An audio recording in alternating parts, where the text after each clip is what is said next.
Hello YouTube, this is William. Welcome to another Whittle Talk. I'm sitting here wheeling on a stick. You see my little feathers curls right there? I got to thinking. You know, it's more and more, it's come down to where I'm afraid people are getting the impression that every time you build a fire you got to have feather sticks. That's really not the case. Derek Afaria started this with a stick bundle fire and showed that you could light it with one match and all this other stuff, and that's true. And you know, we were talking on a forum the other day. We had a little hangout, and there was about me and several other people on there, and we was talking about this, and I said, you know, I could count on one hand as many times as I've been out in the field where I had to do a feather stick in order to get a fire going. Most of the times, even in wet conditions, I can find enough dry material, twigs and sticks and smalls is what the common term is, that I can get a fire going without having to do a feather stick, without having to actually process wood down by batoning or using an axe or anything like that to get to the center of it where it's dry. Very seldom have I ever had to do that. Now I've done it just practicing, but in a have-to situation, very seldom. I think it's a skill that we all should know. We should practice. I mean, it not only teaches you how to do feathers, but it also teaches you some knife skills as well. One thing that I do see is a lot of times the feathers are too thick that people are doing. What the goal is not to just slice a stick. The goal is to do very thin curls where they're like paper thin. They curl up, not look like feathers or feather veins, but to look more like curls. If they curl like that, then that means that they're very thin. And that's what you're looking for. You're looking for something that's very thin that's going to catch quickly. Now, if you want to add some thicker ones in there for a longer sustainable fire, then that's fine. But these are what you're looking for to catch fire quickly. But again, is it necessary? I would say 9 times out of 10 it's not. Now, all this depends on your area. I mean, up in the Pacific Northwest, it may be.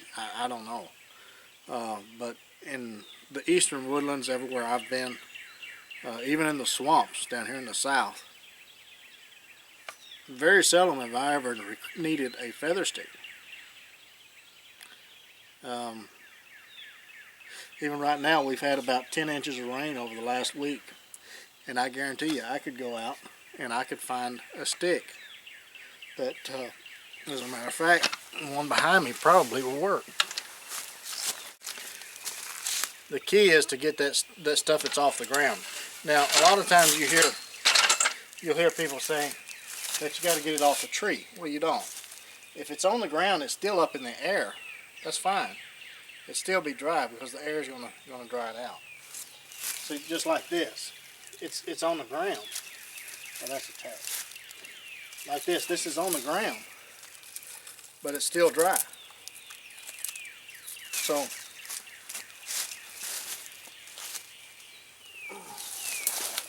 still a little difficult for me to bend over right now.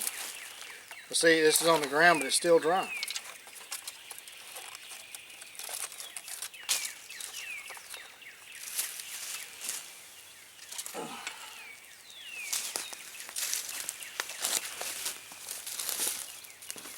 See, here's a good example. See, it's on the ground. You see how it snaps? And again, we had about 10 inches of rain. It just stopped raining yesterday, and that's already dry. Don't get caught up into the idea that every time you go build a fire, you gotta have feather sticks. You gotta process the wood. You don't. It just takes up calories, and and everything else that you're trying to keep from expending in the woods. If you want to make feather sticks for the practice, then by all means do it. But don't think that you have to do it every time, because you don't. All you need to do is just find dry material, break it up into real small pieces, a bundle, and get you a flame under it. That's all you really need. And the Sarge did a very good video on this, a one match fire.